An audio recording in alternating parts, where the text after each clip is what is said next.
هر روز 10 کیلومتر میدویم.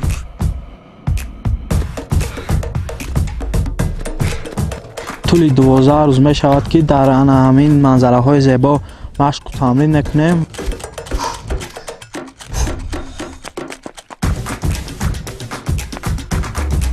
بیرنج گنج با دست نمی آید.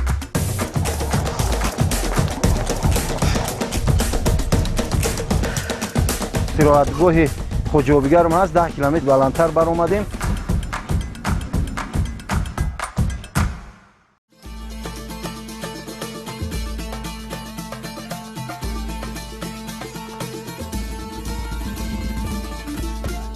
قدقدی در روی ورزاب این نوبت ما راه پیش گرفتیم به سمت مکان زیبا منظری آسایشگاهی خواجه بیگرم. برابر وارد شدن به دروازه این مکان سیاحی کس از نکهت هوای تازه‌اش حلاوت میبرد. مقصد آمدن ما به این مکان دلارا روی نوار آوردن از یک روزی تمرین‌های پهلوانان تاجیک بود. در این جای خوش آب و هوا طول زیاد از 10 روز مربی عزت خدایف شاگردانشان را برای گذراندن مشق‌های دسته‌جمعی جمع آورده است. آنها همه روزه از همین نقطه تمرین‌های خویش را آغاز می‌کنند.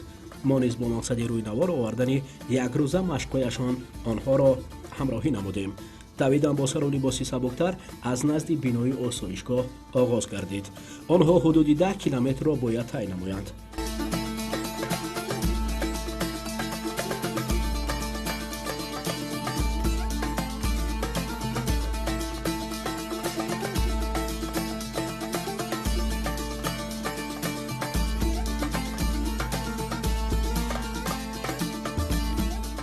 راه‌های مورپیچ مسافه مقرر شده با شوق و رغبت هیئت دسته خیلی خوب شروع گردید. آنها را در میان راه آب‌های مصفای زیرزمینی استقبال می‌گرفت. لحظه از نوشیدنش لذت برده بعداً راه را ادامه می‌دادند. حتی مربی عزت خدایف با همین سن و سال در پهلوی شاگردان می‌دوید. برای ما که بار اول دسته را همراهی می‌کردیم ماشین سبکروی تمغه نیوه پیشنهاد کردند، چون که بجز این تمغه ماشین برای دیگر نمادها برآمدن به بلندی مقرر شده مشکل و حتی غیر امکان هم بود. با وجود اینکه در بعضی مکان‌ها راه‌های ناهموار برای این نماد ماشین نیز خطرناک بود.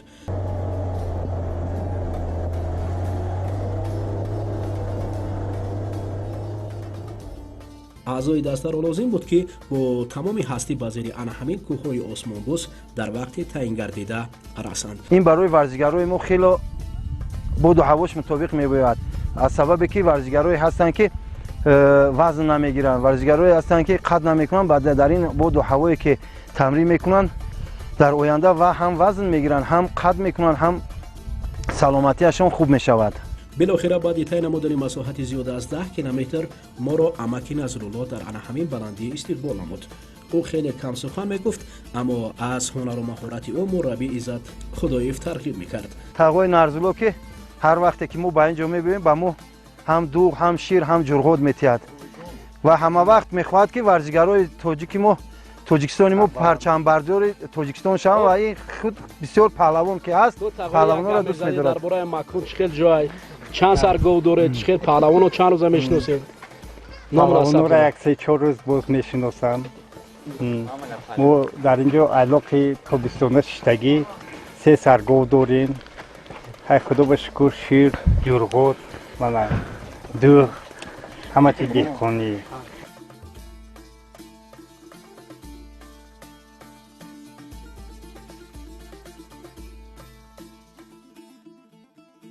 لحظه اینجا پهلوانان توقف کردند و از شیر و جرغود نوش جان کردند و بعداً کیمانو ببر کرده به تمرین ها پرداختند.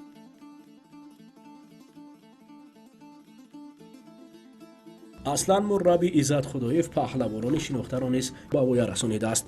برای مثال صبحیدین خلیلزاده جایزه‌دار قهرمانی جهانی کشتی سامبو یکی از پهلوان شهرتمند جوان است که طول سالهای اخیر در مختلف نمادهای کشتی نام برآورده است.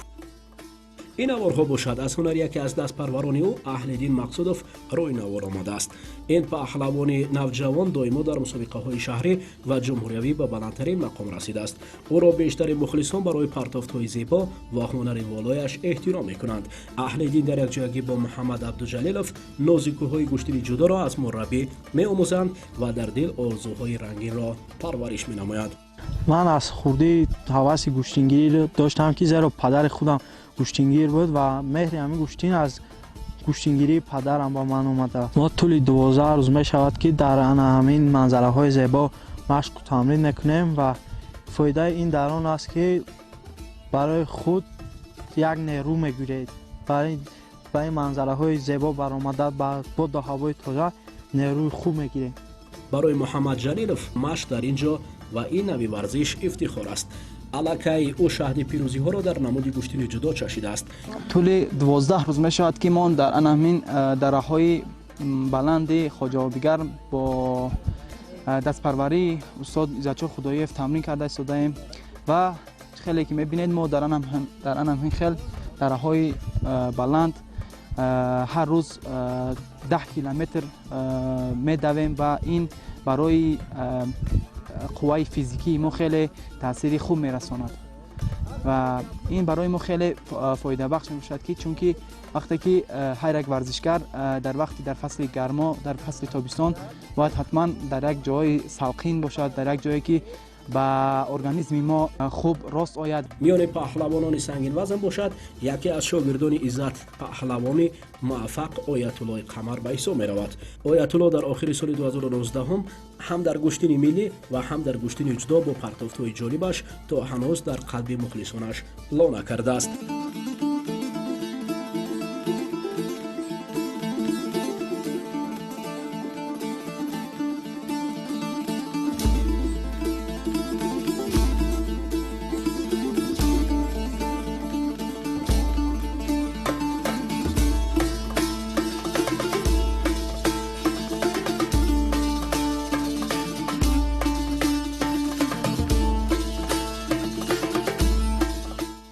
инҷо хеле ҳам боду ҳавои форам дорад. чихел ки мебинед шамолаки форам аст. ин барои варзишгар хеле ҳам хуб мебошад. ҳар сол ба ин дара омада инҷо тамринҳои дастаҷамонаро мегузаронем ва инҷо ҳама шароитҳо барои варзишгарон муайян карда шудааст. мо дар як рӯз 3 бор тамрин мекунем. пагоҳи рӯзӣ аз соати 6 то 8 ва дар абед дар нисфирӯзӣ аз соати 11 то 12 ва бегонӣ аз соати 6 то 8 тамрин мекунем. баъд аз хӯроки шом мо ба шиноварӣ рафта онҷо шино мекунем.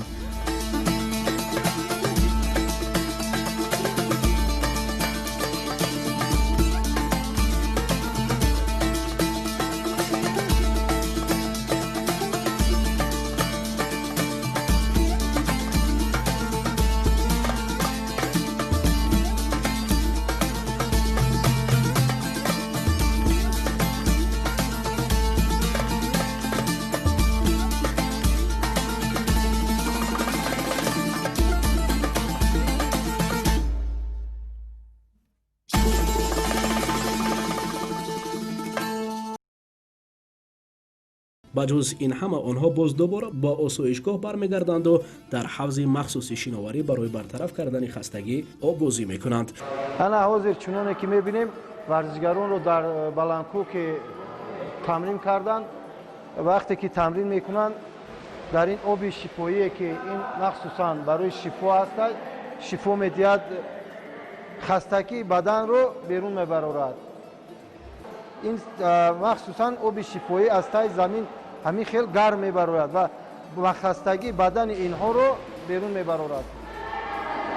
мақсад аз ҷамъ омадани ин тамринҳоро мураббӣ дар якҷоягӣ бо раҳбарияти истироҳатгоҳ барои омода намудани тими кишвар ба мусобиқаҳои байналмилалӣ ба хусус чемпионати ҷаҳони наврасону навҷавонон роҳандозӣ карданд.